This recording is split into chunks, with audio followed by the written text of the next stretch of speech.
Here comes this theme song, you can't hear it. I'm with Claire and it's 420, blaze it. If you do kush, you are mush. And if you do kush, you probably have a bush. Hey, all I do is smoke the kush. And you know I got a hairy bush. So what I'm saying is what I'm doing.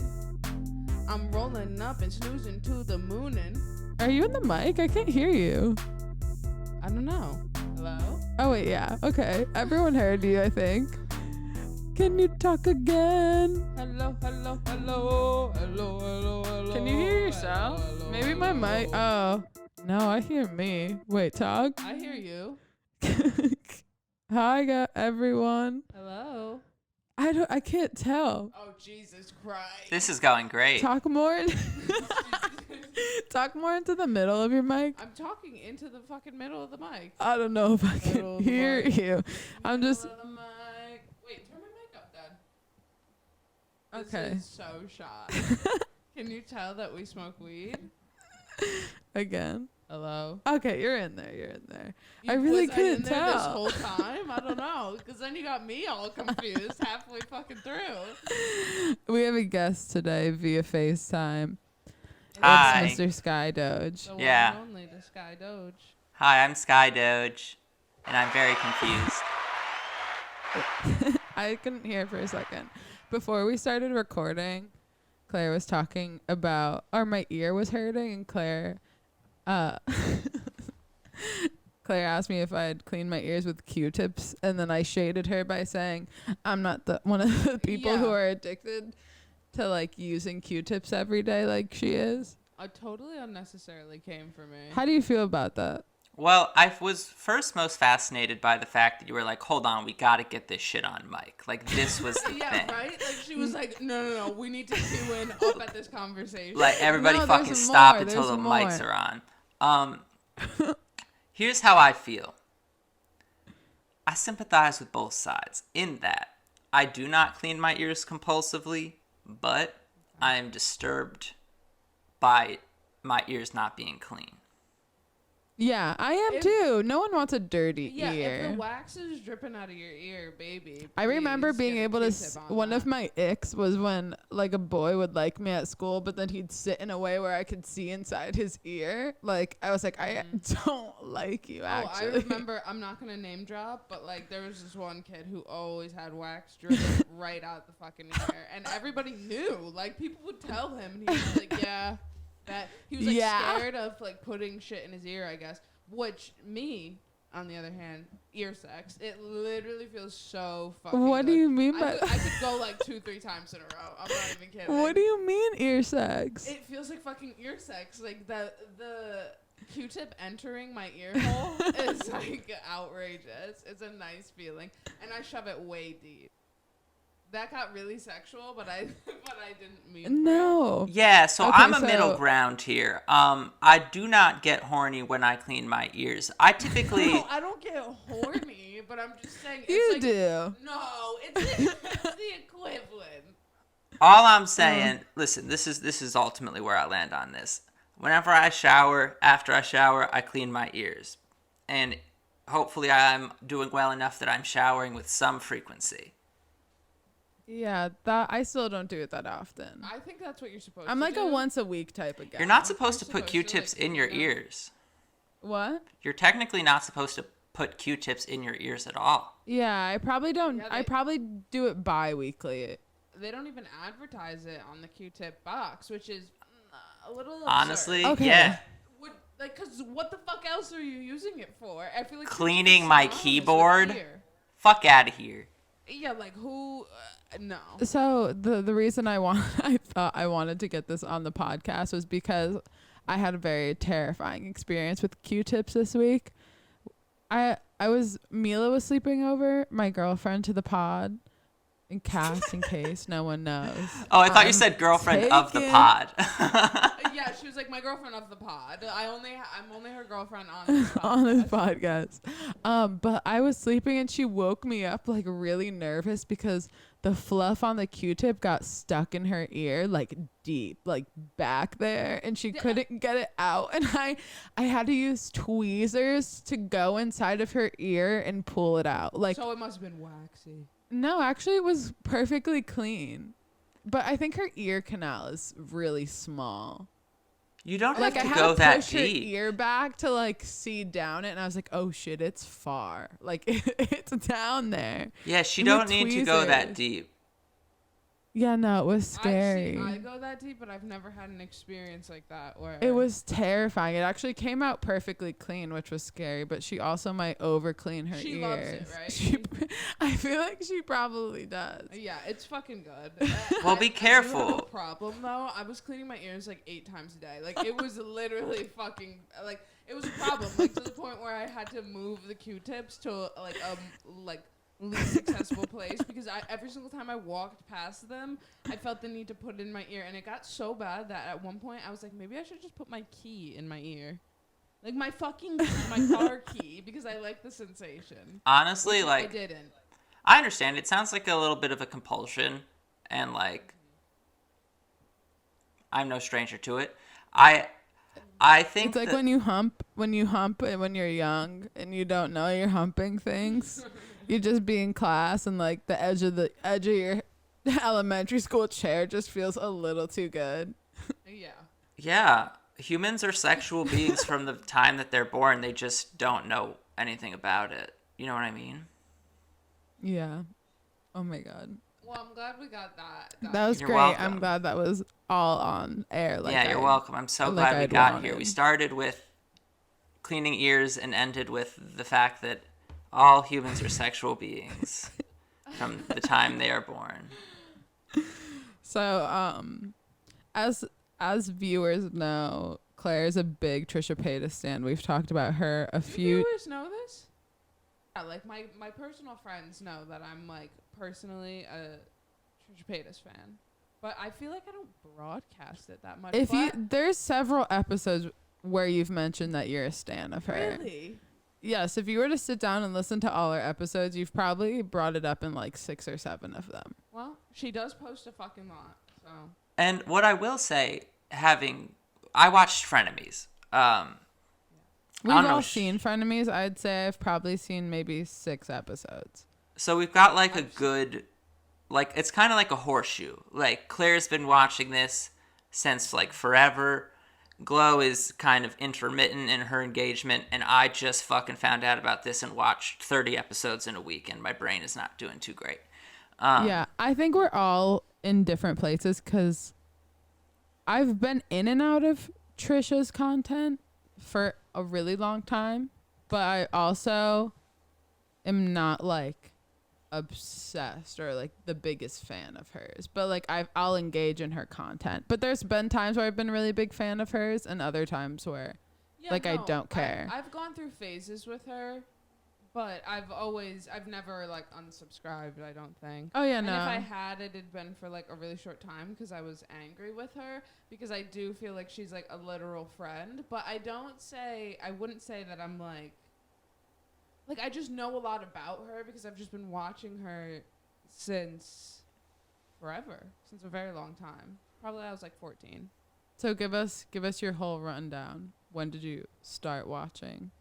What was the relationship like in the beginning? It was honestly, this is why I started watching her, is because I used to watch Shane Dawson. I was a fucking Shane Dawson kid. Me too. And I would watch Shane Dawson, and I remember they became friends. They were like and I was like, oh, who is this that he's collaborating with? And I just like checked out her page, and I was like, oh my god, love her. I think the first video I ever saw of hers was Do Dogs Have Brains? And I was like, this is like we all know that dogs have like little small brains, right? Like they're little beings. But like it makes you like, I don't know, am I the only one who's like, do they? Like for a split second you think maybe they don't. Maybe they just don't. But I was like, oh. And I remember that got like a lot of flack. She was obviously just trolling like, because she was like went through a whole history of that, which I was there for as well. But yeah, since the Malibu Beach House days, even before that, when the dogs have brains, I think that was filmed in the house in her apartment before the Malibu Beach apartment. So you know her residences. You have eras. I feel like I know a good amount as well. Also, because I would watch David's vlogs, and I knew you Trisha did? through that. And what? You were a David Dobrik fan? Not like obsessed, but would watch his content. I would also watch his content, only when Trisha was in it, though, because I was such a big Trish fan. But that is not an accurate portrayal of her now. No, nothing it seems on that vlog is accurate. It seems to be produced by a sociopath. Oh, it is 100% produced by a downright sociopath. Yeah. Yeah, I think just being a child of the internet, I've always been aware of like the circles from the beginning to now. I've always been aware of like who's in the YouTube sphere. I have not.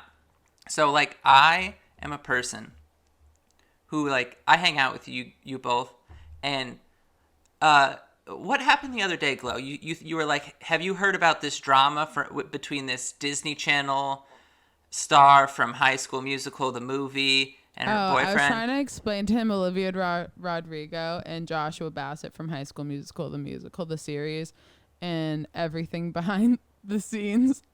From the driver's license drama and all the lyrics. I did not follow that, but unfortunately I do know a little bit about it. I know everything. Like, it took you probably like 20 minutes to explain that to me in its totality because I was so confused. And then once I got it, we did like an evaluation of the music, and then we talked, and then I was like, why the fuck did you think I would know this? Because I'm like completely disconnected from YouTube and like I use the internet. I mean, I'm not like living under a rock, but like if you had asked me a week ago to pick David Dobrik out of a lineup of people, I literally would have been unable. If you did it, I know all if the you faces. did it now, I like know. Yeah. I know the faces of the internet. Like I know Andrea Russet, who technically hooked up Trisha and Jason. Like, yes, in that David Dobrik vlog. I remember watching that. But because Andrea was like, I have a girl for you. Like I know he'd be perfect with. Yeah, no, I remember all of it. Yeah, no, I remember iconic. Like I remember when Logan Paul posted the Suicide Force video. I watched that on YouTube. I remember when I saw it got deleted on the fucking on the trending page. So like that's an example of something that would break through to me, like a really big controversy like that, or when Tati Westbrook had enough and said "Bye, sister." Bye, sister. That broke through and was truly an experience to watch. How much Jeffree Star stuff broke through for you? I had no fucking idea who Jeffree Star, like I knew who he was. I knew who they were. I'm not sure of their pronouns, but like I could pick them out of a lineup. But he says whatever you feel like for him. That's great. How he his pronouns. It's so weird because I remember the first video Jeffree Star put up, and I remember when he launched his makeup line, Jeffree Star Cosmetics, he only had 3 liquid lips, and I remember when they went up for sale. So it's so weird to see where they are now. Yeah, I know. Like, it's I so knew weird nothing to about be a kid him. of the internet and watch these people who like all of a sudden are like full. What's the word when your name is known in a house? Ubiquitous. Like a household name. He went from like I guess he was always a household name because of MySpace, but he definitely He's can't. not a fucking household name. Who? You are literally. What are you smoking? You think my 50-year-old father is gonna know who fucking Jeffree Star is? I still barely know who Jeffree Star is. But that might be because we're from Norwalk. I still barely know who Jeffree Star is. Like, what kind of videos does he make? Is he like a beauty vlogger? Like, he just he'll just paint? Where the fuck did you come from? A household name, Jeffree Star. And this is why she comes to me with this Jake Olivia Paul's a household Rodrigo name? shit, and she's No, like, you know all about this, right? I'm like, literally, start from square one. High School Musical, the movie, the show? Like, what the fuck are you talking about? High School Musical, the musical, the series. And I went over Michael's house to watch it on his Disney Plus. I am It was so bad, but I needed to know. I'm the biggest fan of Alice in Wonderland nonsensical doublespeak bullshit, but that title will never stick in my brain. That is completely insane. It's honestly, High School Musical isn't even old enough to have a fucking runoff like that. Are you kidding me? No, but do you know what it is? Like, vaguely, but I don't want to know. You explained it was so confusing. Yeah, it is a little confusing. I simply don't give a shit. Like, I think Olivia Rodrigo makes okay music. I don't know why, but she makes me emotional. There's some random women that are so powerful, like their auras are so powerful that I cry. Like AOC, when I watched her Netflix documentary, I would just tear up a bunch for no reason. And when I saw Olivia Rodrigo in the show, for some reason, I started crying. I just get she's one of those people for me. I don't know why, where I'm like, nice. Oh, they're gonna be so successful. Well, she already is, bitch. Yeah. I like musical at the show. I mean, she's a success, but not a household name in that my house does not know her name until relatively recently. But SNL did make a skit about driver's license and all the drama. That's how hot it was. I literally don't watch SNL. So this is how it's amazing that we're so close and we think so alike, and yet we operate in these different worlds, which is why when I found Frenemies, I'm like, oh my God, I can explore this whole little bubble of the internet, because what I realized is a lot of the drama that you guys were telling me about and that I was hearing through Rig Deck, because I do listen to every episode, big fan. Oh my gosh, hey. I was like, oh, these are the same stories. And then it clicked that I was like, of course Claire would know about Frenemies because she's a Trisha stan. And then I was like, it all made sense as to why I was hearing these things. And I would get little bits from you guys, but I would never understand who the characters were in this ongoing narrative. And so I watched 30 weeks worth of development in 1 week. And so I consumed it like a gosh darn narrative. So I have lots of notes about these characters. I did make notes for this fucking episode. How much do you know about the pre-Frenemies? So I know this, that there was a Trisha Paytas made a video coming out as transgender. I remember talking to you both about it at the time. I sent you a long dissertation about what I thought, and you guys were like, I don't give it was not that serious. And and I remember just trying to dissect what she was thinking, because she was clearly confused, and she's since settled her identity as non-binary, and I'm very happy for her. The thing with Trisha is I don't think she knows how to use the internet. Really? Yeah, at one in a way that isn't making content. I think literally. She said one time they explained how to use a website to her, and she says, "Is there an app? I like apps better." And I'm just pretty sure she does not know how to use the internet. And I say that with peace and love. But I knew she made that video and then went on an H3 episode where he grilled her about it, and about particularly the monetization of that episode. And then she insisted it wasn't monetized, and he said, open your fucking phone, and read and check exactly how much she made, and it was monetized. And that's also a piece of evidence I would like to submit to the Trisha does not know how to use the internet case that I'm making here. Having watched her for so long, I see where you're coming from, but she dumps it up for the fucking camera. Bitch bought a Rolls Royce. She knows how to use the fucking internet. She knows what's popping. She replies to all of her fans. Oh, yeah. I bet she'd watch this podcast because it's named after her. Oh, 100%. She's with it. All those drama channels. She has to see and know what people all the drama channels that talk about her. I think that she's definitely very millennial with the internet. Don't get me wrong. You're 100% right. I should clarify that I mean it using the internet as a tool, particularly for fact checking.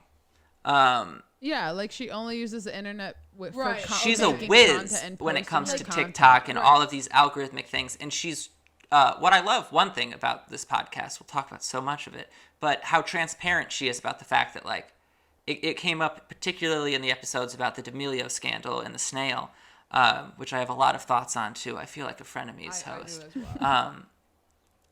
They were talking about like how Trisha was reading them the riot act, and they responded, and Trisha's like, I don't even care. Like, it was just trending, and so I commented on it. And you would not know that fact based on the TikTok she posted, because she seems to be very passionate about how bratty these kids are. But she's like, no, I just like live off of clicks. So like, when there's a trend, I make a video commenting on it. Like, that's just the economic model of my life. And like, in that way, the attention economy becomes like a person. Like, she literally exists in the attention economy, and it functions as her actual economy by which she funds like this insane lavish lifestyle. And I am just fascinated by Trisha Paytas. I cannot wait to discuss this podcast. Oh my gosh, I've been looking forward to this. No, okay, I think she does know how to use the internet as a tool, but she not just for doesn't, herself, she just but she does go to therapy and like. Yeah, like I think. But I don't think she's ever used the internet. She uses it as a talking tool because she's learned a lot from her comment sections. Right, and she, when, you know, with all the things happening to the Asian community, like I remember on one of the podcasts, she decided to shout it out, and she was like, I went to the website and I looked, and this is what you're supposed to do to help. And although it maybe came out off, like to some people, it came off very like, oh my god, this fucking airhead girl, but having watched her for so long, I like felt that was genuine. And I'm like, oh, she literally did go to the website and like try to look. I remember in that episode too, though, Ethan makes a dog eating joke. Like within that episode, while Trisha's talking about stop Asian hate, and then says something like that, I was like, yeah, they cross a lot of lines on that show. You guys lead the like extreme cancel culture and then like still make mistakes like that on live, or not on live air, because they edit the podcast. Like they didn't even edit that out. So here's I watched that episode this week. When she mentioned that, Ethan had not heard of it, and I'm not defending him, nor do I think it matters what I think, but she was trying to talk about it, and he didn't seem to understand that this was a serious thing that was happening, which I don't use the internet, and I did know about this. So I'm, like, kind of confused.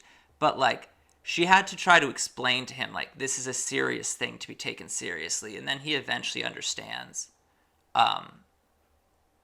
like, that, oh, this is happening. And then he gets outraged. Like, who the fuck is actually doing this? I was like, this is so weird. But he did make that joke, and I would say, like, so much of Frenemies is incredibly offensive. Like, oh, it's a very offensive show. I don't think that, like, I don't know anything about Ethan and his, like, I know very little about his past content, only like what he talks about and how he's had to apologize for it. But like, he doesn't seem to be the champion of wokeness as much as he is accountability and cancel culture, particularly when it comes to actual crimes. Yeah. Like, he draws a distinction many times between canceling someone for a joke they made 10 years ago versus, like, canceling someone like James Charles or all of these people implicated in the Vlog Squad when the show takes a wild left turn into investigative journalism. It literally is, though. It is truly remarkable. I don't think the Business Insider article would have ever come out if it wasn't for them. It wouldn't. And this is what's so fascinating to me about Frenemies. I'm going to be real. And Trisha, if you're listening to this, know that I say this with peace and love. And I'm a huge fan of the show. I think it is vapid brain poison. And I think it is an incredibly educational, cultural artifact that I think both of those things are true. I learned so much about the way the internet functions as an ecosystem, who these fucking people are that are making millions of dollars. The fact that you can be an adult and just talk shit on the internet and make millions of dollars, that's fucking wild to me. I'm going to be honest. It's been a long day, and I don't know where I started this thought because it's 4:20. End of thought. Where did I start that thought? I think you were saying, fuck, God, you know, the short-term memory. I was like, oh, yeah. It's adults make millions of dollars. Yeah, adults make millions of dollars just beefing online. Yeah. You're saying, oh, it's brain poison, but also Rapid brain. So yeah, I have a lot to say on that in terms of like the way they talk about weight on that show is absolutely insane. yeah, no trigger warnings. With No, that. Trish sometimes gives, but not in the warning. beginning of an episode. But like, you should know that bitch has a fucking problem with food. She used to. Well, they both do. Having watched her content for so long, in 2016, I believe she used to go on like 4-day long water fasts and like promote it and like promote is the wrong word. She used to document it, right? Yeah. And she used to be like, guys, look how skinny I'm getting. Because she bitch was only drinking water, and she talks in like some of her vlogs how she understands that like that's starving yourself and that's like an eating disorder, and she like talks about that. But I think if you watch like any of her content, she goes back and forth with being like, usually when she's with Ethan, she was like, oh, fatty, McFat, like we're fatty. Yeah, I hate that shit. By herself, making her own content, she's like, I'm fucking sexy, I feel good about myself, blah blah blah blah blah. Like, sometimes she'll be like, oh, I'm having a little fat day, which I don't think is, like, the most productive necessarily, because if you're going to be all promote body positivity, it's a road. You know, it's a road, but I think... And it like she does sometimes try and give trigger warnings to that before they start bringing that shit up. She can be inconsistent, and I do want to swing back to this, but I do remember the thought that I lost, which was that this insider article happened because they brought attention to the Vlog Squad, and like it was a fascinating example of like using a platform and engaging like in a purely discursive way. Like they're just talking and having a discussion, and it actually has like genuine, noticeable repercussions in the real world, like. Mm-hmm. And that is the same premise behind like the hashtag stop AA PI hate, which like isn't tied necessarily to a particular policy goal, but is about just bringing awareness and conversation so that you effectuate change. And whether or not, I mean, I don't know why you'd feel negatively about that movement, but like it worked as evidence to me that like that shit matters, that like you can actually bring attention to something and effectuate change. It's not easy, but no, it's not easy. And I think a lot of the reason had to do with Trisha's past videos from like 2 years ago resurfacing, being like, oh there's yeah, and proof. Like she literally said before she even mentioned it on Frenemies, like, oh, giving underage girls alcohol. Like she said it in like 2 vlogs, I think it was, and then that was polled as like, there was so much video evidence of everything, and then also being able to take off a lens of David Dobrik's vlogs and see them from like this new perspective of him from Trisha's. I mean, I always thought the things he did were kind of fucked up, specifically like making fun of his friends for their weight. Like that would always trigger me. Seth, I remember when I watched, I'm not sure if you're familiar with the Seth thing that happened with David Dobrik, his friend. Seth was on the podcast. Oh yeah, Seth was on the podcast. Oh yeah, I can speak to that. That shit, I remember watching that because I did watch David Dobrik pretty regularly, to be honest with you. I'd miss videos every now and then, but sometimes I'd like go back and rewatch them. And I remember watching that one and being like, "Oh, this guy's fucked up. Like this is mean." He would like convince his friends that they got like big acting roles because he has huge connections, and they'd be like, "Holy shit, I have an acting role. That's amazing." They'd like work really hard to like memorize the script, and then they'd think they'd be doing the audition, and halfway through he comes in with his vlog camera like, oh God. Like what the I remember thinking like, oh, this guy's such a douche. I've never seen a David Dobrik vlog except for the one where he apologizes. You should honestly, there's a ton that I've seen. Feel so thankful for that. Well, that's the thing. Like this was never part of my formative years, and so I really wanted to chat with someone who like it was a part. You guys are both like children of the internet, particularly YouTube. Oh yeah, YouTube raised me. And welcome. We need to make shirts. What? YouTube raised me t-shirts. Oh, yeah. I mean, I was on YouTube, but like, I never was into like. I think a good encapsulation is like I would never ever look at the trending page on YouTube. It's never where I go to look for content. Never once. I would. I found a lot of good stuff in my life through the Same. trending.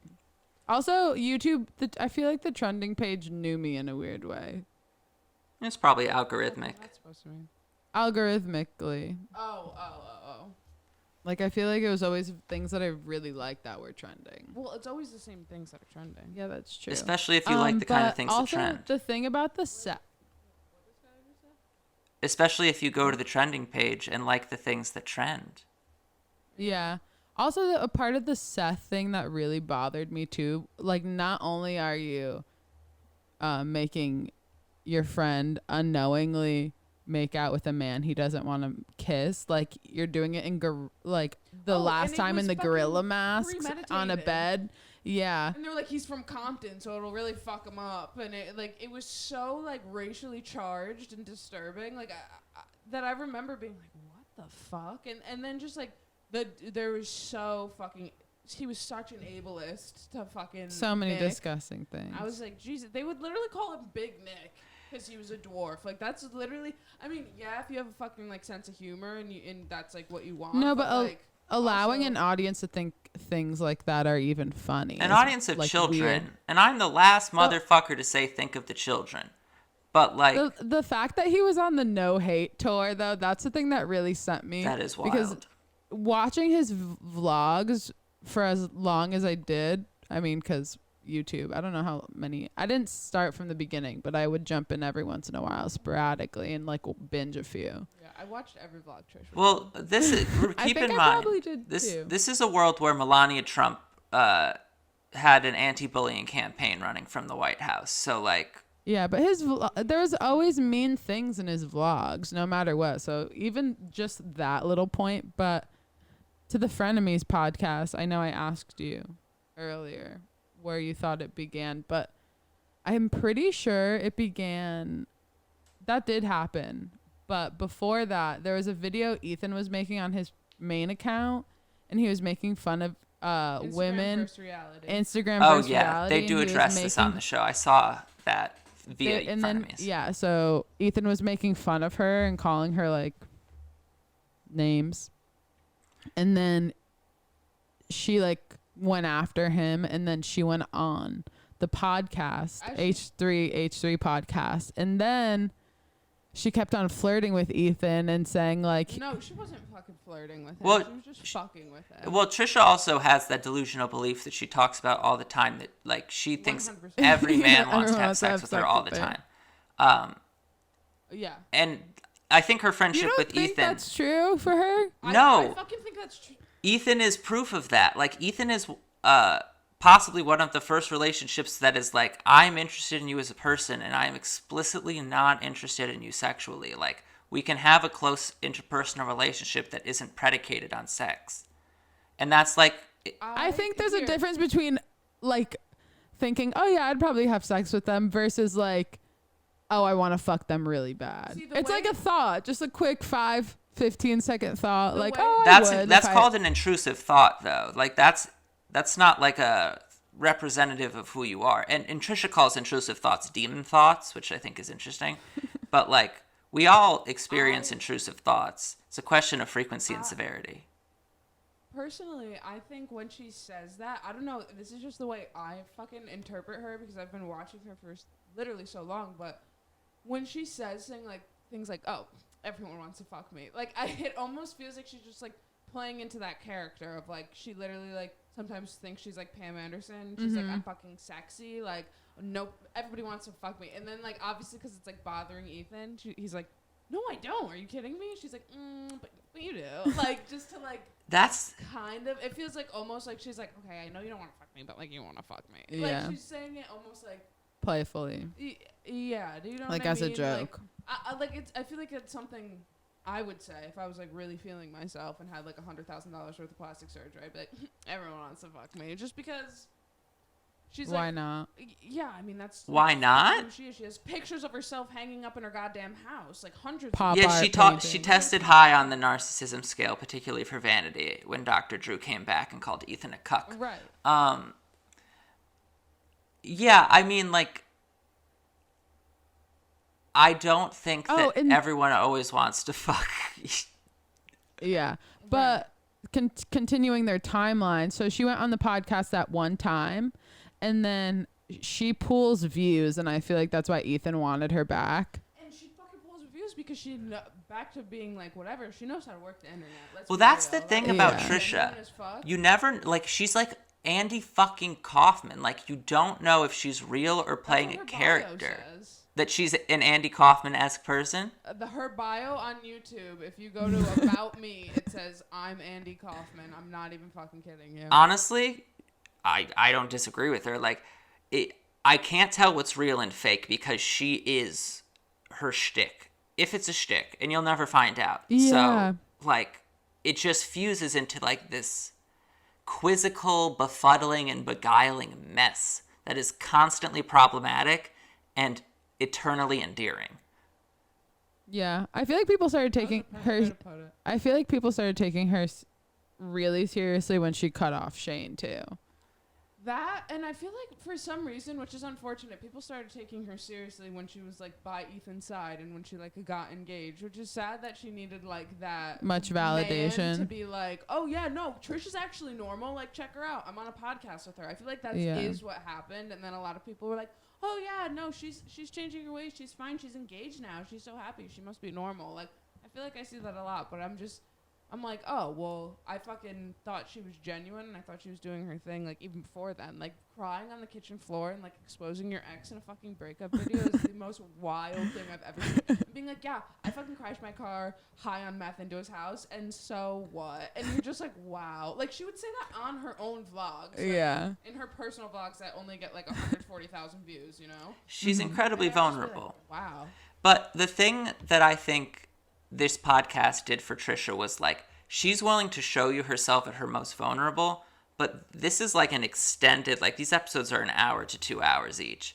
And you get to like spend time with Trisha as a person rather than as like a person crying on a floor or like eating Tide Pods on New Year's Eve, whatever the fuck she's making. Like, and like, through that, like, she comes in, she's very defensive, understandably, but I think their fights are incredibly interesting because, like, I am very different from Trisha, but I see myself in Trisha. Like, when she's having an episode, her emotions are completely flooding the system, and so she, like, starts to behave in ways that are not particularly constructive.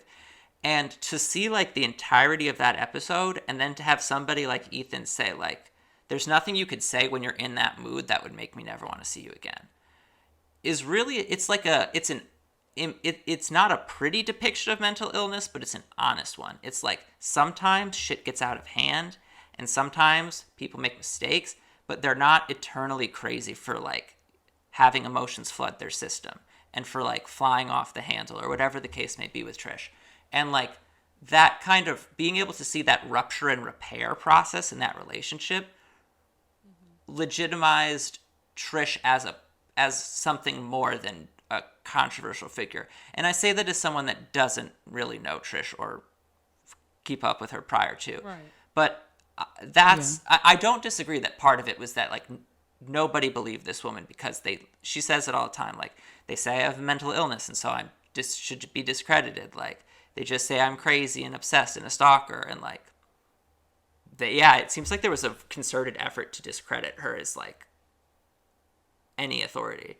I also think when she talks about the things that happen in her life, it also makes her money.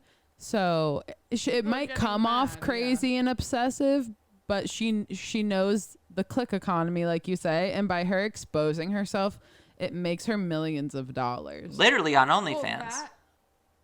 But before she even had all of this, I was watching her before she was even making any of this like crazy money. When she was like, "Oh, I'll never quit YouTube because I just like love like talking into her phones, like literally like."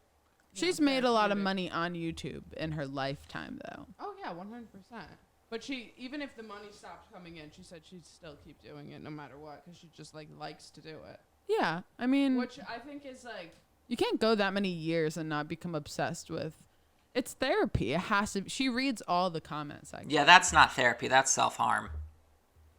Yeah. 100%. A therapy in her eyes. But I also think that it's, like you said, back to like the whole mental illness thing. It's nice to see for her to like have that whole like, you know, fight with Ethan and then be like, yeah, no, post it, because that's what happened. Like, that's life. Like, don't cut it out, the ending, because I don't know. I've always like respected her for that, because then there's fucking people on like the other end of the spectrum. Not saying that Khloe Kardashian and Trish are on like the same fucking celebrity status, although, I mean, maybe. But like Khloe Kardashian's like, this is my real body. Everyone, this is my body without Photoshop. I need to get that photo taken down. And then there's, you know, on like the other hand, there's people who are like Trisha who have like a full argument with like on a new podcast, and it's like, yeah, no, still air it. You know what I mean? I feel like it's a nice versus. Yeah. It's just like more, it's like, yeah, like that's fucking. It's not clean cut and edited. Yeah, in a way it's like unfiltered. Make you think something else. And I think a lot of people like got on her case, or a lot of people know her for being like all over, like in being like, oh, I'm, you know, trans, I want to go by T, and then her being like, I'm schizophrenic and I have BPD and I da da da da. Like I think she's just confused. Yeah. People who like hold. We that watched shit her try and figure out what above was her head. happening, and she's Right. also a troll, so she would cling on to things that kind of made sense to her, but then feed into it when she'd get all the hate back, and she'd be like, "Fine, fuck you, then I'm just gonna." And you guys had hurt your explained feelings 'cause that, and I was just like, I didn't get it, and I had seen the transgender coming out video. I didn't see the one about DID, but like, it totally makes sense that if you're somebody that, I mean, as somebody who has mental health problems, like when you don't know what's wrong, but you know something's off, anything could be it. And getting diagnosed is only something that can happen when you go see a medical professional. And that's its own process. But like, I totally understand how she could misconstrue intrusive thoughts as like demon voices, and like, is that even me? I've had to do that work to recognize it. Like, my brain just throws shit at me sometimes that is like really, really stupid. And that's part of my brain just doing what it does. It's part of OCD in my case. Okay, so to jump back to the beginning of the podcast, Frenemies podcast. This is unwieldy, like Frenemies. This show is, the first episode came out on September 15th, 2020. So before the first episode, Ethan, since she was pulling in views, she was like, he wanted Trisha to come back on the podcast and be a bachelorette. Mm-hmm. And there was going to be like a roster of men that they were going to try to set her up with. And they wanted to set her up with Moses. Or they wanted Moses to be a contestant. But Trish and him ended up like sliding into each other's DMs and started dating and ruined the show that Ethan was going to make. And so I'm pretty sure, since their first episode is titled Trisha's New Boyfriend is Hila's Brother, I'm pretty sure that's when they decided to make something together, because it went, I think he realized that she was probably going to be in it for a while, for a long haul, and knew she would pull views. And was like, fuck it. I honestly don't think he knew that they'd be in it for the long haul. I think he thought maybe like 10 episodes. Yeah, there's this sense at the beginning that like, we really don't know how long this is going to work out. I know. When they made it past that 7th episode or 6th episode, that big fight. Yeah. It was, I don't know. Skydoge, walk us through, because you've seen it the most out of all of us, but you're also like a newbie. You're a rookie. I am. So bear with me. So walk us through your full 30 episode experience with the Frenemies podcast. So I started with episode 1. And your characterization of it is correct. And the thing that struck me is that he asked Trisha at the outset, how much of these DMs can I read? And she gives consent to have them all read. And then at some point she says, stop, I don't want these read, and he completely ignores her.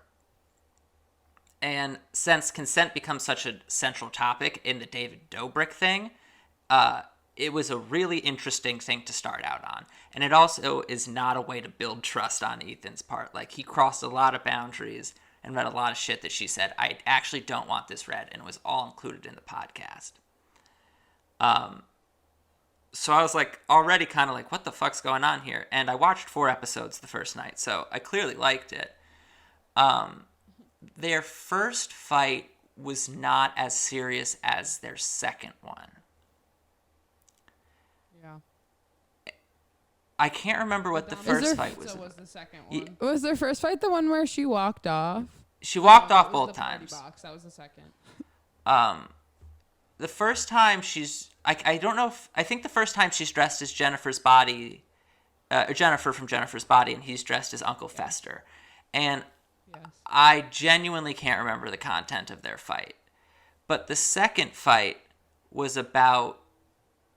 And it's interesting because I can see what happens in Trisha's brain and how she interprets things. But, like, it was about Hila asking not to have family business discussed on the podcast because it's causing friction between... And then she's like, oh, Hila's too fucking Hila's an angel, but you can read my fucking DMs in the first episode when I told you not to. Like, and Ethan's trying to explain, like, it's not that. It's just that, like, things are tense between the family, and it's just, like, we don't want to talk about it on air. And Ethan's thinking to himself, we're going to cut out this whole portion anyway. But Trisha interprets it as, like, Hila's untouchable. Trisha is, like, a target for jokes. She felt exploited. She feels Absolutely. like laughing. And she just can't be, like, reasoned with when she gets in that because she's getting flooded with her emotions and she sticks to her positions. And, like, I think it's really helpful to see it because they later, I'm jumping around, but later in an episode called Frenemies is Under Attack, they talk about how, like, after their second fight, people were coming at Ethan for saying, like, he was exploiting Trisha's mental illness.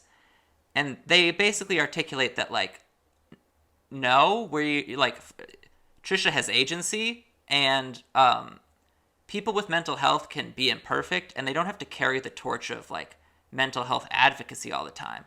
2 people can talk, and they can have problems with mental illness, and they can fight, and they can be imperfect, and they can profit. Like, all of that's possible.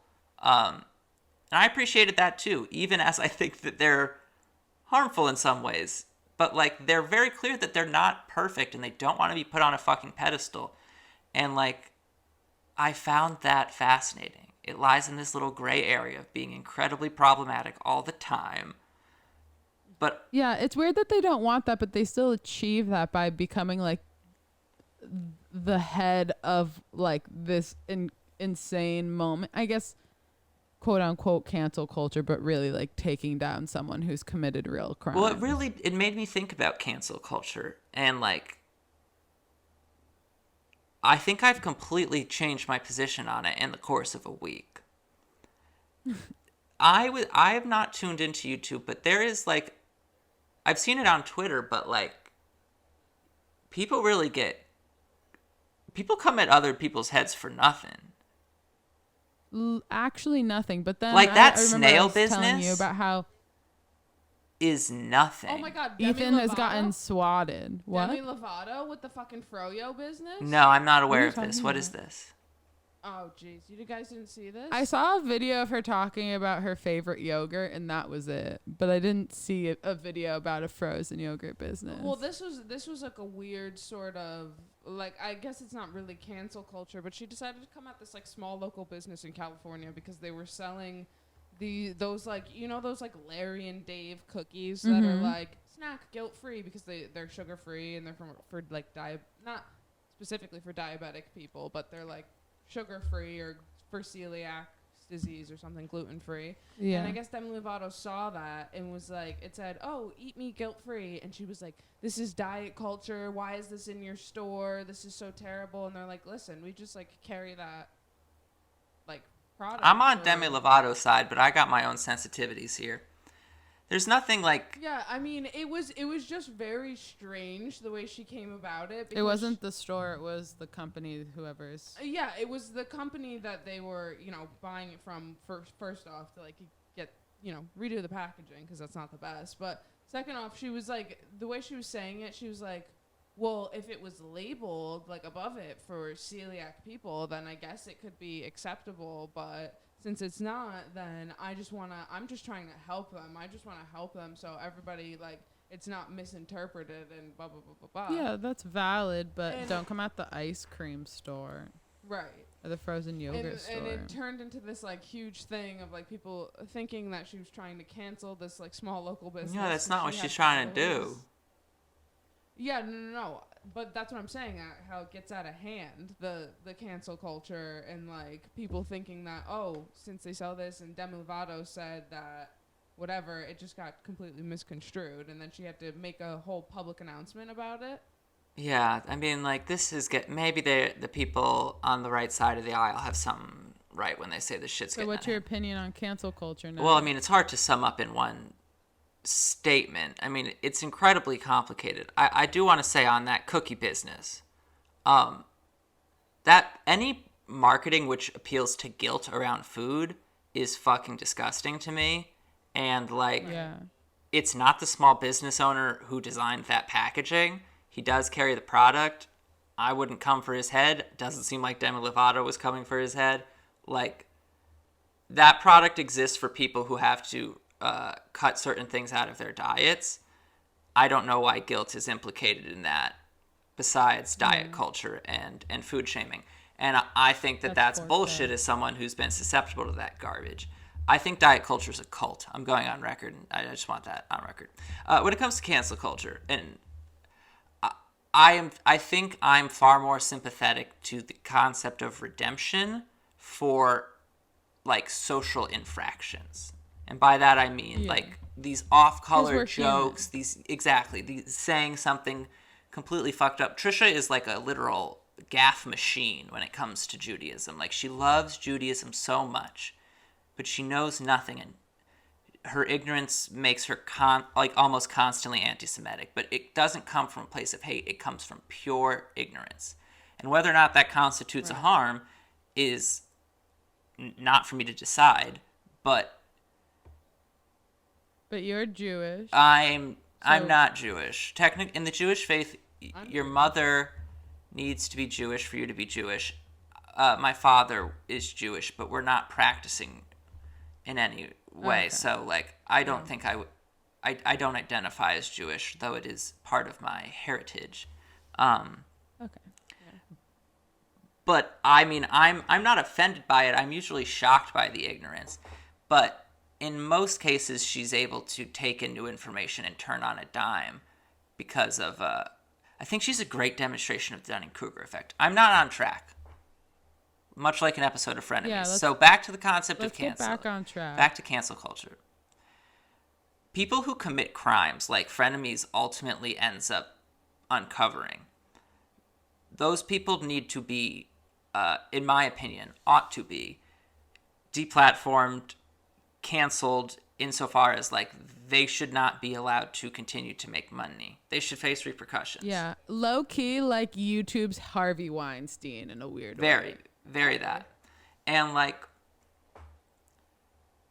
this other brand of cancellation, which I think focuses, like, very much on the discursive things, like the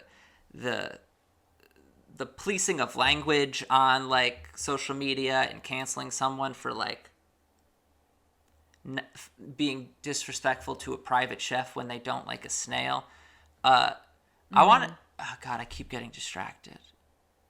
No, go on that Okay, I was going to say, on that snail thing, first off, the fact that she didn't like a snail is fucking stupid. But then, what's the younger one? Charlie? Mm-hmm. She made a video explaining exactly why it happened, where she explains that she gets disgusted very easily. This is a thing people know about her in regards to food. Oh, no, this is Dixie.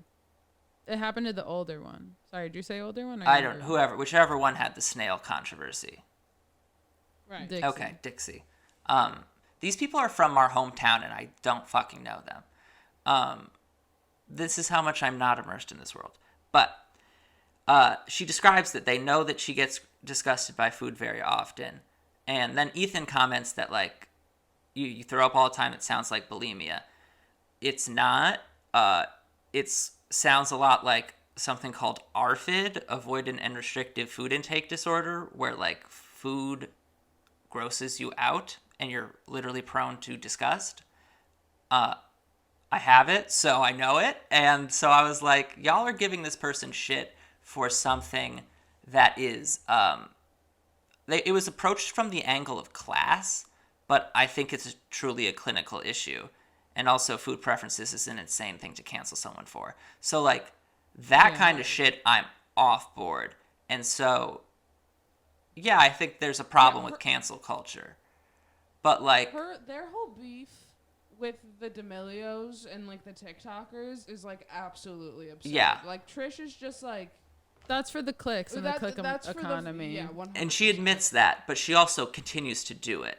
And what's so interesting is... I think a part of her... Go ahead. I think a part of her is for the clicks, but, like, I think she also is so, like... The internet's her life, so I think she, like, literally gets, not, like, obsessive about it, but is just, like... She's cleaned up a lot.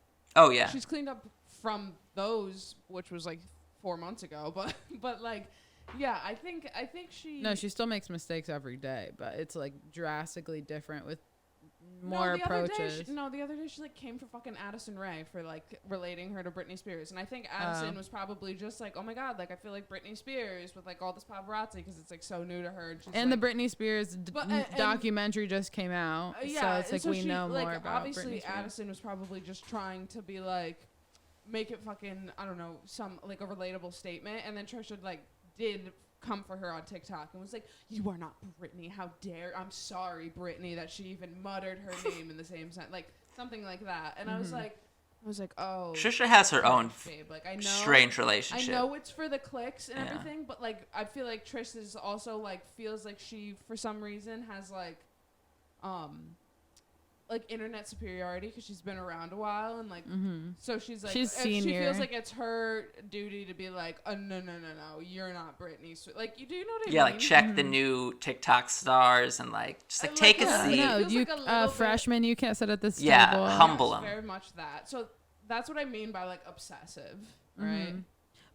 One of my favorite things about Trisha, actually, she's mentioned it early YouTube, or, like, mid YouTube, that like, she doesn't, everything she wears is inspired by, like, a photo of a celebrity. Like, she doesn't have a character, she doesn't feel like herself, she, like, becomes, like, a picture of Christina Aguilera in, like, 2008, even if it's, like, the most basic outfit, like, everything she's ever worn, it's a reference, was always inspired by a celebrity or someone else. That was always it's like crazy. Moira Rose in real life. Who? Schitt's Creek character. Schitt's Creek. Hot take. Schitt's Creek is perfectly watched Schitt's mediocre. Creek. It's really not that great. Sorry. Maybe I'll do that after Gilmore It is Girls. very much on the wave of Gilmore Girls. Like, a lot of times I'm like, the screenwriters forgot to write a conflict for this episode. Oh, sorry. So, Claire, it's no problem. We'll take it again. Which always throws Trisha off. So, Claire, you're someone who, as we mentioned, has been a fan of Trisha from, like, a young age. She's been a formative figure in your adolescence, a staple in your media diet. Sometimes I do feel like I don't like to call myself a stan of her, because some people only know, like, the problematic side of her, and they'll be like, this is a perfect example. The other day I was doing something with my boyfriend's family, and one of his family members was like, oh yeah, I listen to podcasts. And John, sweet John's like, oh, she does too. She loves Frenemies. And now that's okay because I do love it. But I'm like, what the fuck? Like, I felt like a little... Yeah, like Trisha's talking about you. squirting. I felt a little bombarded, and they're like, oh, she's like, oh, I'm not sure what that is. It's more of a guilty pleasure. And someone, like, one of his other, like, cousins or, like, someone there was like, oh, is that with Trisha Paytas? I'm like, oh, fuck, here we go. And she's like, oh, I hate her. She's so judgment. annoying. And I'm like, oh my God, here we go. And then the other cousin was like, oh, like, let me see a picture of her. Who is she?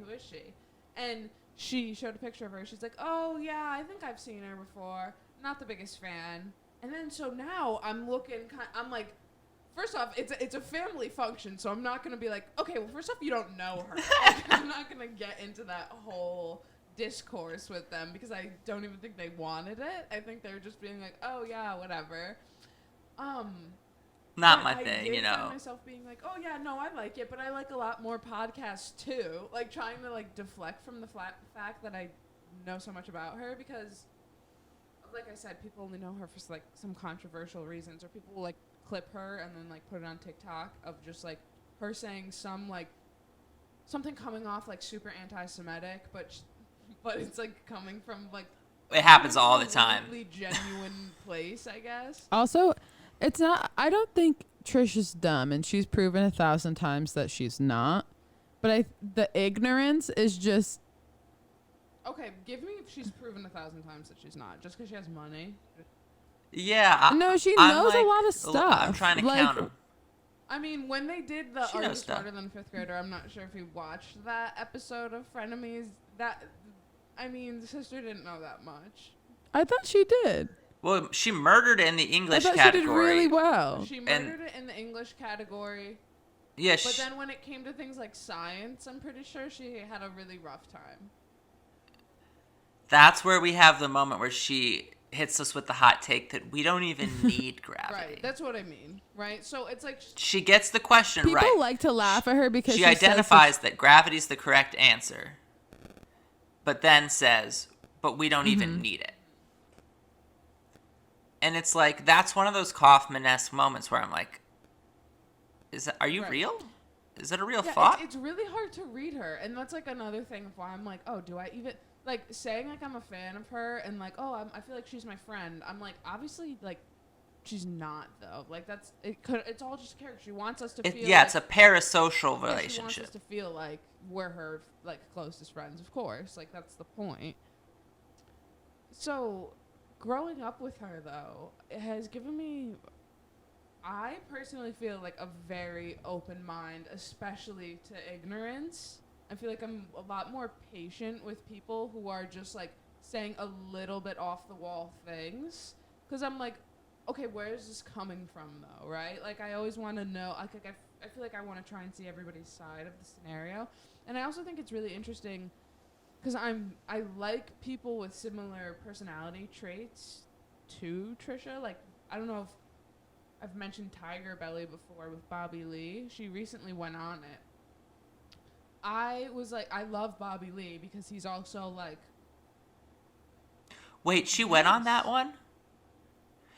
When they talked about The Offer on Frenemies, she was like, I hate couples podcasts. I fucking hate them. Fuck you, Bobby Lee. I have to listen to that. No, and it was honestly a really good episode. I was like, oh, these are like my two... It was like fucking When Worlds Collide. Yeah, I was like, wow, this is a mashup. Like a Cartoon Network mashup. That's what it felt like. So... The Jimmy Neutron and Timmy Turner Power Hour. movie. Yeah, it was that. So I was like, this is amazing. Timmy And Power they're Hour. really similar. Like, they'll just like divulge like intense trauma to like a whole audience. Yeah. Like her and Bobby both do that. They'll just be like, oh yeah, what, and then just like hit whatever, which is really admirable to me. And it's like a sense of like freedom. Bobby says this on the podcast that he has her on. He's like, I wish I could be as free as you. I wish I could be as free as you. Because she's just like first thing that comes to mind, sort of. But also at the same time, you don't know if it's first thing that comes to mind. Like, I don't, who even knows? But yeah, it's given me an open mind. I like a lot more people like that. I've realized I'm a lot more like aligned with her views of like plastic surgery and stuff. And I think that's because I was watching her during my youth and she was getting all these plastic surgeries done. And so I'm like, like for a moment in time, I was like, oh yeah, no, I totally want like a boob job. I'm like, I would get liposuction, da da da da da. I remember that was high school you. That was high school me, and I do think it had a lot to do with watching Trish all the time and just her being like, oh, I love plastic surgery, blah, blah, blah. If it's your blah, blah, blah. She was like very much an advocate for it because she was getting so much done, and that was like, and I was watching her a lot then. So it's just like, you know how they say you are the company you keep? Like, like Loki, not that Trish is my company that I keep, but like, I was listening to her a lot, so I was like, oh yeah, I align with that view. And now I think about it, and I'm like, I don't like at all. Like I feel like I'm more of like, I'm aging is totally fine, and plastic surgery if you feel like you need it, that's totally fine if you feel like you want it, but it's just not for me anymore. But I don't know. I think it gave me some weird like ideas about that too.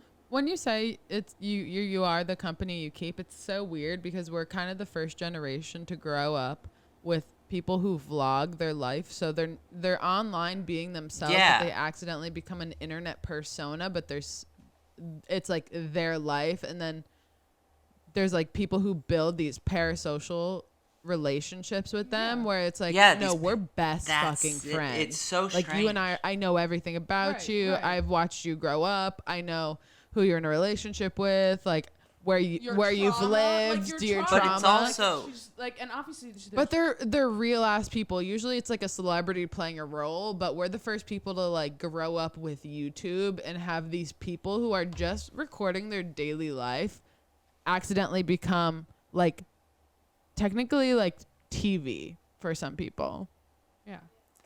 Yeah, and the thing about parasocial relationships is they're not real in the way that our like interpersonal social relationships are.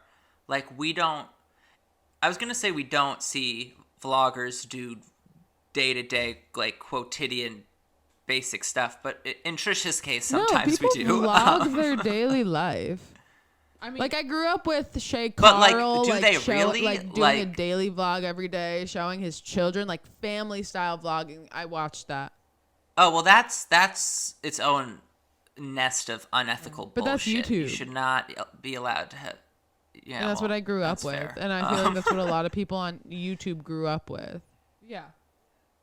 Yeah, I feel really dark when I watch Frenemies. Kind of like I laugh and have a great time, but I also feel like I didn't know about all this content on YouTube that whole my generation and the generation after us we grew up watching. I wasn't tuned into it, and so I'm like, I don't feel like we're the generation that's going to be any different. We grew up watching fucking David Dobrik.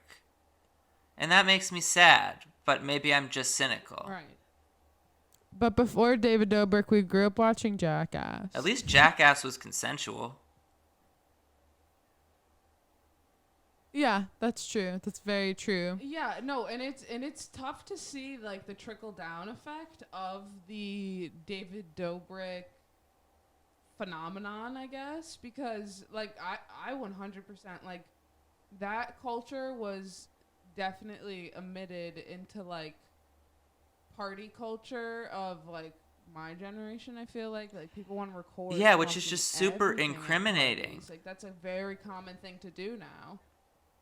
Yeah, it's a very common thing to record a like fucking banger you're at or whatever and put it on your Snapchat. Like a lot of fucking people do that in our generation, and I'm like, that's really interesting because like I feel like that wasn't a super common thing before to like if you were at a party to just start like recording stuff was there. I mean, everything of course, that's like, happening, take pictures, whatever. That's always been a sort of party thing, but like people full on record. Like, it's an online shit. Memory book.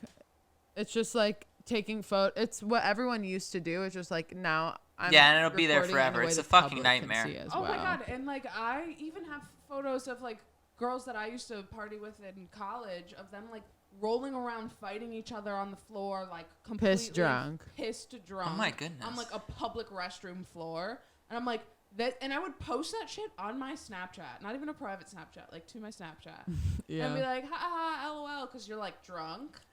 And there's something about the internet and boundaries and like the performative nature of the self. I talk about this shit all the time. Read the essay "The Eye and the Internet" by Gia Tolentino. That's my plug.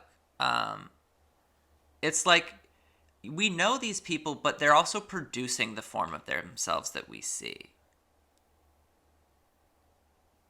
At a point, I think some people start off not, and then as they gain a viewership, it becomes more performative because you realize what works and what doesn't work, like what part of your content does well and what doesn't. So then it becomes a formula of like, how am I going to get the most views to make the most money? So I think no matter what, it always becomes no matter what you do, it's going to become performative because it's an action you're repeating all the time. It's Honestly, never the way gonna, I see it is stay like natural. if there's a camera there, it's performative, and so like you're just in some semblance creating a persona. It's why I designate myself as Skydoge, because like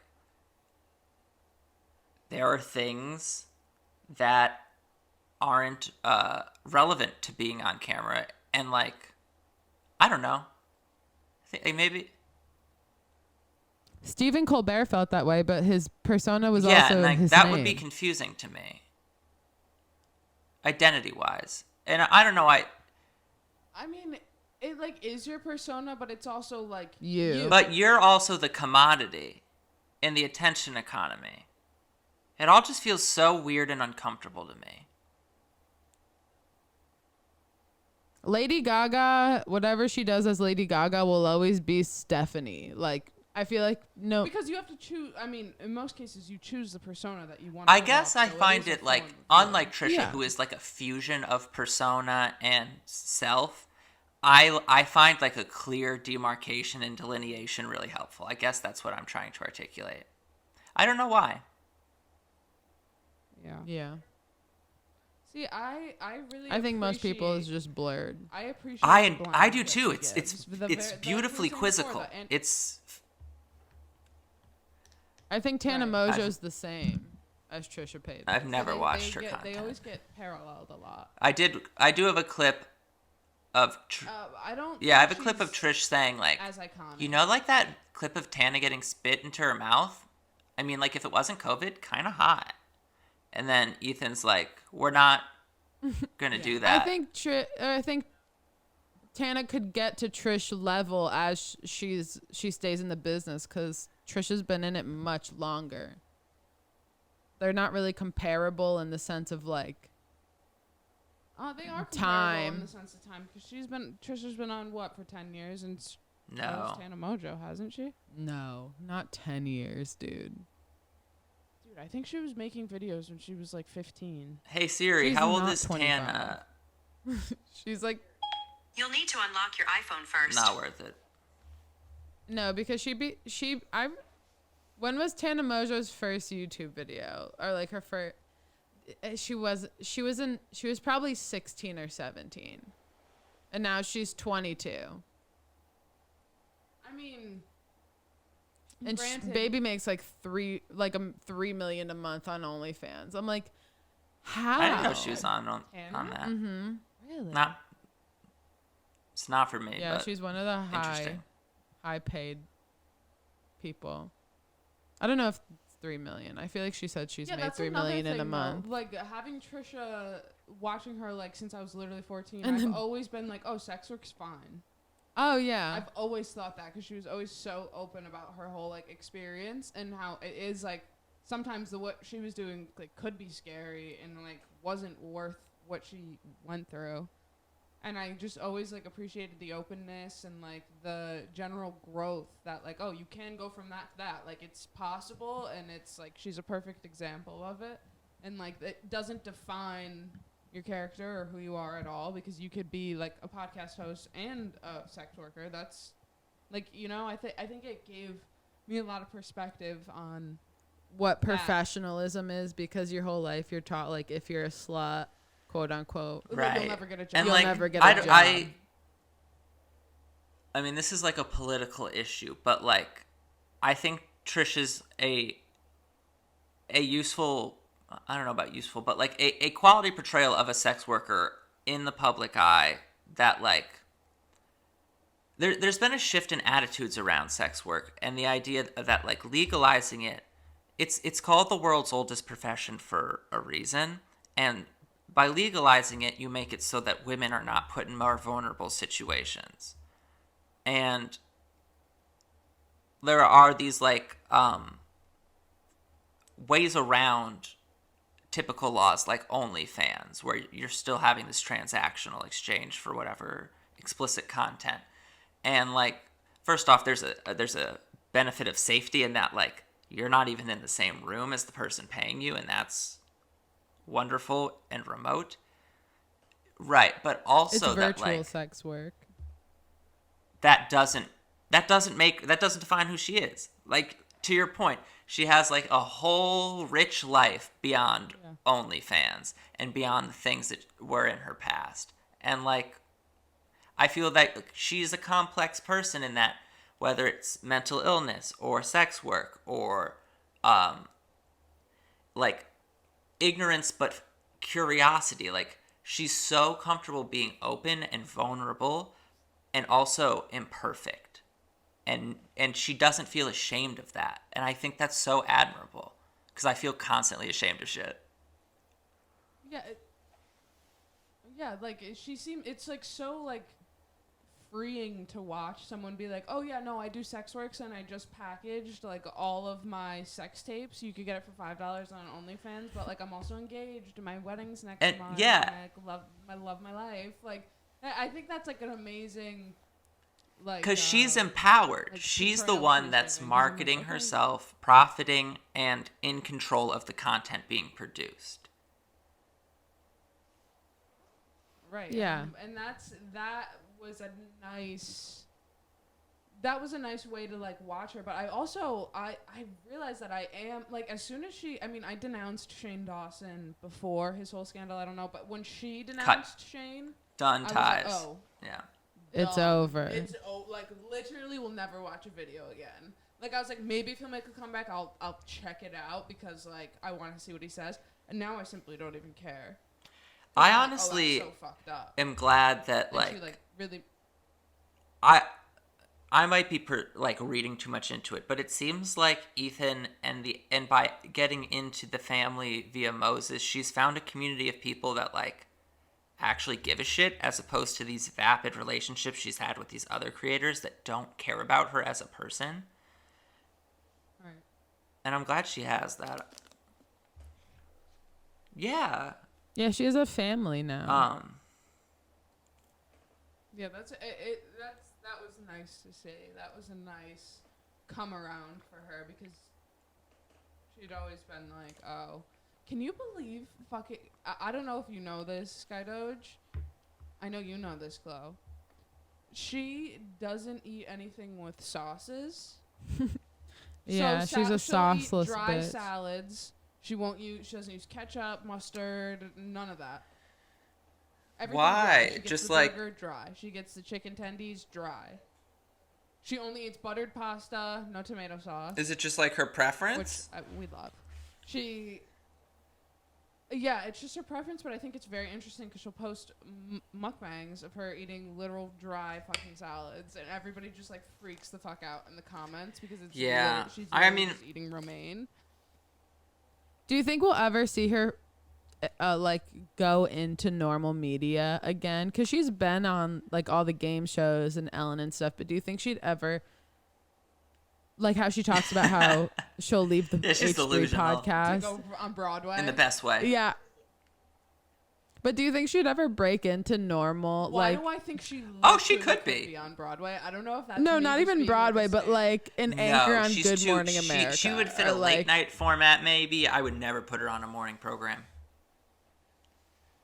like a Chelsea Handler. Do you think she would ever break in like that? Maybe. If The only E! News thing I gave worry her a about, show? just by watching Trisha on the podcast, is that much like when I talk about Trisha on this podcast, it's very unwieldy.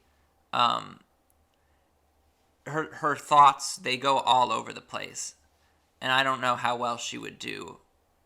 But she's going to host Saturday Night Live, she says. So I'll see how she does with that. Yeah, no, and Yeah, I bet it believe could that's happen, gonna come to absolutely. Fruition for her. I'd watch it. I wish it for me too. I hope I'm there that same season. Bet on it. I hope I get to go first. I hope I get to go first because I don't know if I could Before her? follow. But like, Oh, well, true. Or maybe seeing her do it would give the me thing faith that that I could also I do find it. so fascinating about Trish is like, in addition to like getting a peek into this whole different part of the media ecosystem that is booming, I got to see how somebody so different than me cognates, right? Like, she's someone who, Yeah. she didn't know what climate change was, right? And then Ethan's like, But I feel like she interesting. might have. So here's But my continue. case as to why I'm quite convinced she didn't. And it's that she got incredibly defensive when Ethan said, everyone knows what climate change is. And I think that made her feel attacked and inferior. And so she's like, her response is, we need to move on. Nobody cares about this. Nobody fucking knows what climate change is. Nobody cares. And it's like, it comes from a place of what seems like a genuine frustration, as opposed to the time where she's like, Moses just told me about the Holocaust and I cried when I found out like what Hitler did. She seems like she's on the defensive. I feel like for me, not comparing my sister to Trisha Paytas at all, a little. In some aspects, I feel like Karina and I think very differently and get to different things much differently. And she's also not super aware of everything. So when I hear the way my sister thinks versus the way I think, I'm like, how have you not gotten there yet? Or like, how did you get to where you are? I'm so confused. Right, that's what I mean. I think Trish probably knew about climate change, but knew it under a different context. Like if they had said global warming, she might have been like, oh, I know what you're talking about. See, I feel like Trisha did know about climate change because I think she just knew it under the presence of something different. Like, I think it had probably been explained to her once or twice, right? Like, it has, you know, it must have, like, right? But I think someone probably just described it like, oh, the world's heating up, and she's like, really? Like, you know, I think it was, like, more along those lines. So when Ethan was like, oh, climate change, she, like, either A, was like, oh, he's fucking with me, or, and, like, just being, like, I don't even know. Like, that's why she got defensive. Or, like, what you said. I mean, she didn't actually know. That could well be the case because, like, there's also... You never know. It's just, as she tells us in her bio, she is Andy Kaufman. Right.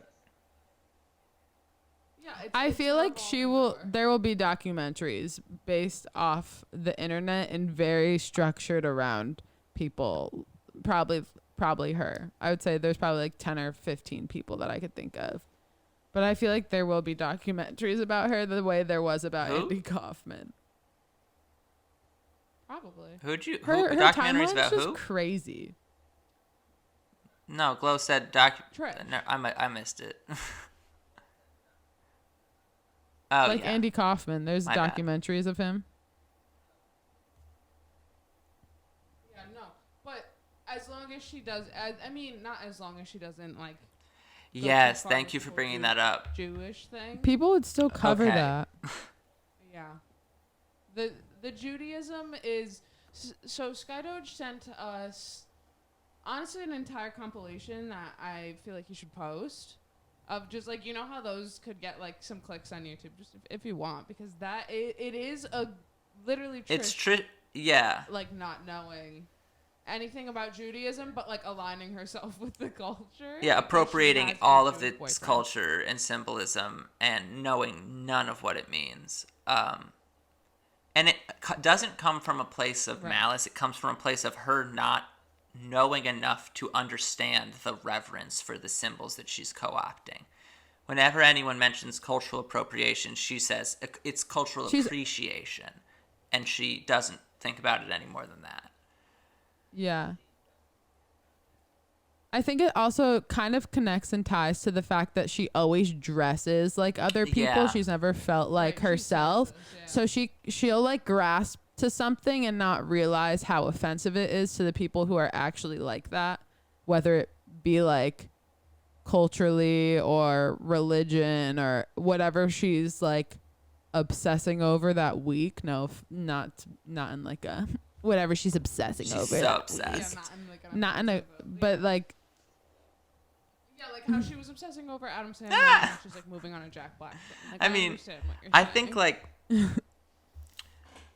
she is like I was contemplating the harm principle while I was watching, particularly the Jewish trivia episode, which I think is incredibly offensive start to finish. And I found it very enjoyable. And that's a subjective personal thing. Like whether or not you find Trisha's brand of anti-Semitism, because that's what it is, palatable's not the right word, but like, if you have patience and acceptance for it, in the sense that like, she really doesn't know that she's saying something bad. See, like, those are episodes I would never even click on. There's a few episodes where I'm just like, I can't feed into that. Like, I don't see it as funny. I don't know if I do either. I find it fascinating. See, yeah, it's more of like, I mean, I'm sure I probably did chuckle throughout that episode just because of Trish's overall it defies belief.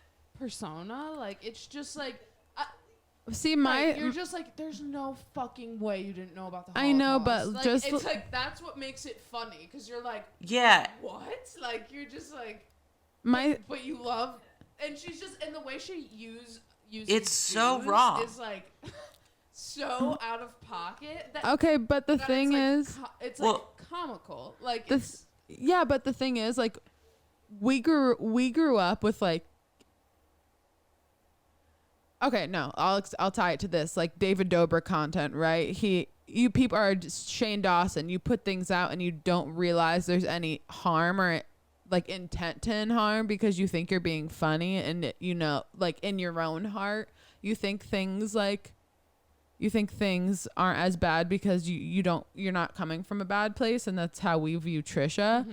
But her, like, the Big Nick thing with David Dobrik, like, viewers who don't fully understand or grasp that, it is like, fucked up. What Trisha's saying is fucked up, because with the way she talks and words things, it comes off as funny because she's just a funny person. But like, if you laugh at everything she says, or like her younger fans do, they'll like think the things that she's saying are okay.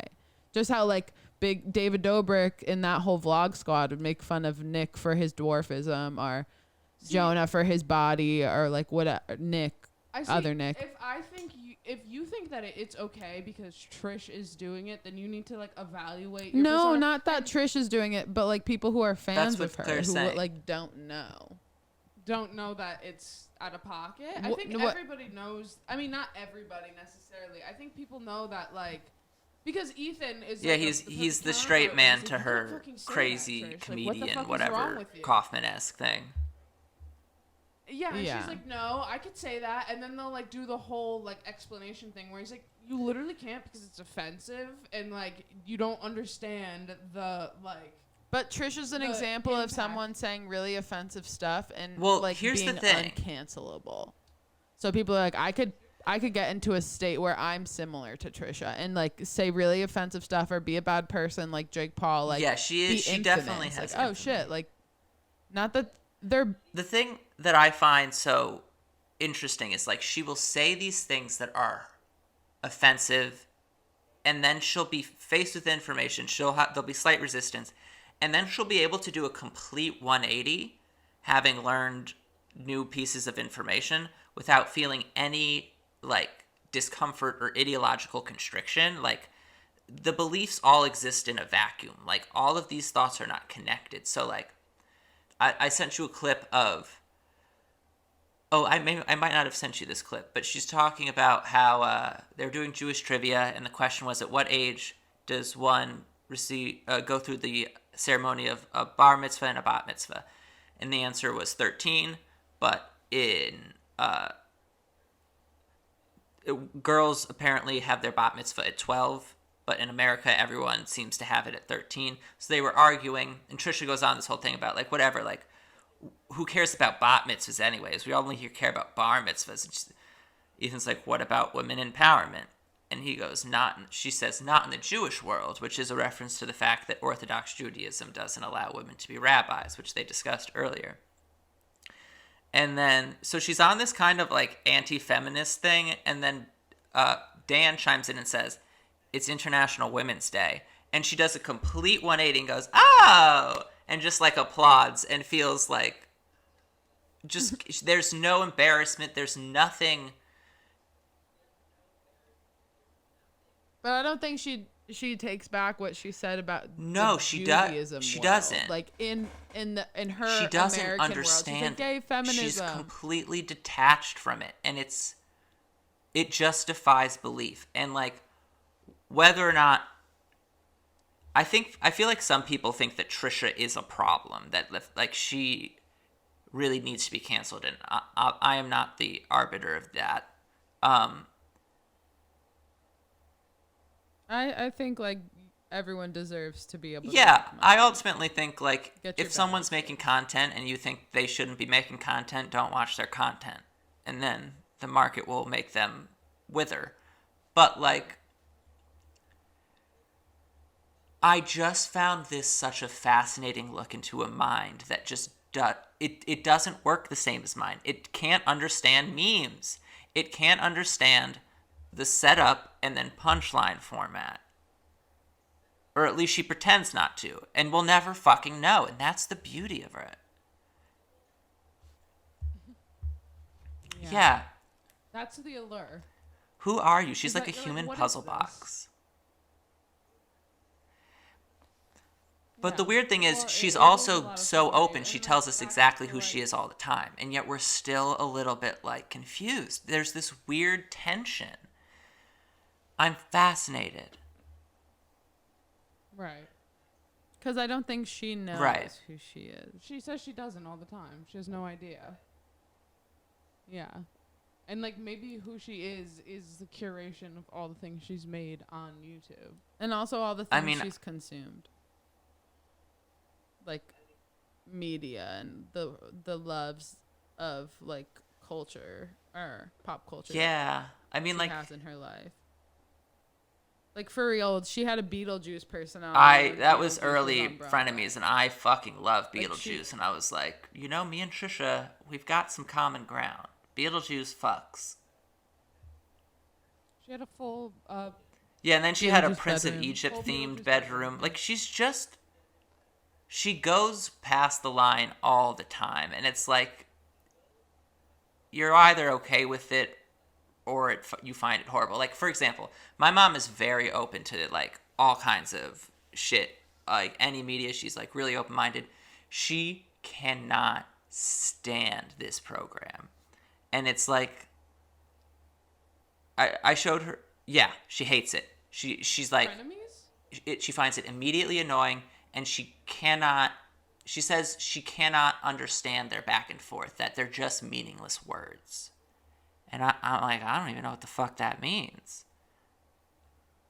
But, like, she finds it, like, assaulting. That's an interesting take. She also talks so fast. I think it's because when you first like glance at her, a lot of people probably assume, like, unfortunately, that she is. I mean, she puts a lot of Like, work a to bimbo. cultivate the persona, and I admittedly was a person who thought that. Right, and a lot of people do think that. Like I said, like I brought it up at like how John brought it up at fucking dinner the other day, and I'm like, oh my god, here we go, because people see the Frenemies, you know, thumbnail, and they're like, what the fuck, like, Why wouldn't you why is she be? dressed like Megan Fox? They don't get it. Yeah, I know, but people just are just like, you know, jump to. And, yeah, like, they don't get it. They don't understand. they don't have Whatever to get their it. views are. But, like, I don't know. I lost that thought. My final thought, though, which is of great importance, is that what they're doing with Wiki Feet over at H3 is truly something remarkable. The foot soldiers. I And the want fact to I dethrone live. with my doesn't feet. understand that Yes, is- and she makes doesn't it understand even why it's funny. funnier. It's so And fucking better. funny. I want to It's get brilliant. famous It's on absolutely Wiki brilliant. Feet. Well, the foot soldiers aren't going to come for you, so don't expect that. Why? You No. don't think so? No, we don't have a foot. Well, first off, you have I wanna to build call it one. something else. What if we interlocked our toes and became like a duo? What? I'm saying, Claire, why don't we become a duo? Okay, we could become Interlock, a duo, but waffle we our don't toes have- together on Wiki. I have a TikTok following. I could transfer. Can you profit on Wiki Feet? Oh, all right, I have one toe painted right now. Can you profit on Wiki Feet, or is it just like a rating site? No, it's simply just a rating scale. Yeah, but if I become like the number 2 on WikiFeet, people will try and find me on all my other social platforms. You think Ethan? Well, Ethan. Will Well, I would have to definitely do it on surpass WikiFeet him. Men.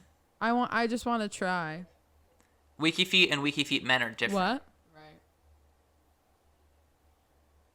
Yeah. Dang. Of course, they're everywhere. Put socials on both platforms. But I mean, the idea that he just like tanks Well, I'll Shane start working on Dawson, it, but that's Shane been a goal Dawson of mine. husband, like all of their WikiFeet scores, and then I just saw that what's Shane Dawson's husband's name or fiance or whatever? Yeah, Rylan was like on his own podcast, and he looked up and was like really offended that he had a low WikiFeet score, and he shows it to Trisha and is like, "Do you understand why this is funny?" She's like, "No." And she's like, "How do you know you did it?" Yeah, no, and It's like a classic harmless and that's prank. the thing. Yeah.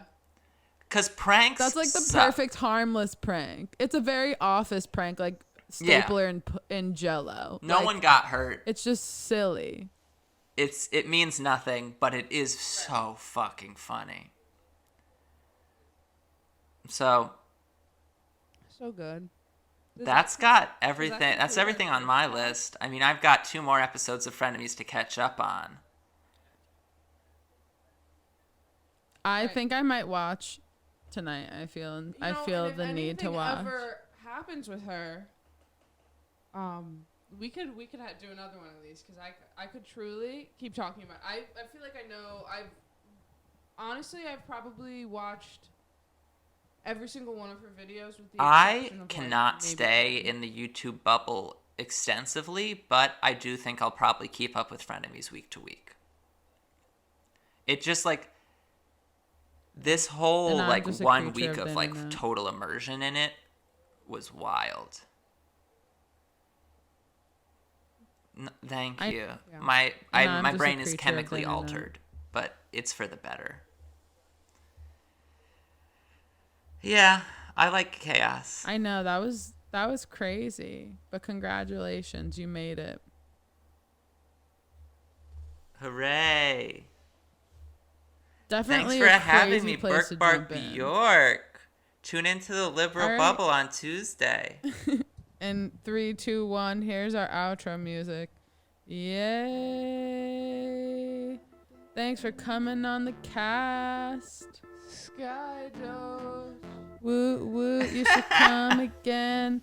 And also check out Skydoge's podcast, Liberal Bubble, on Spotify and iTunes. Or podcast, Spotify and also, my song came out today on Yeah. Spotify and Apple Music, so go check it out. Bye. It's called Gloriana if you search Lady Gleep Bye. on either of those apps. Oh, and I have nothing, everyone, but Woo. I'm painting. So there's that. See you next time. See you next time, everyone. Goodbye, Bye. Skydoge.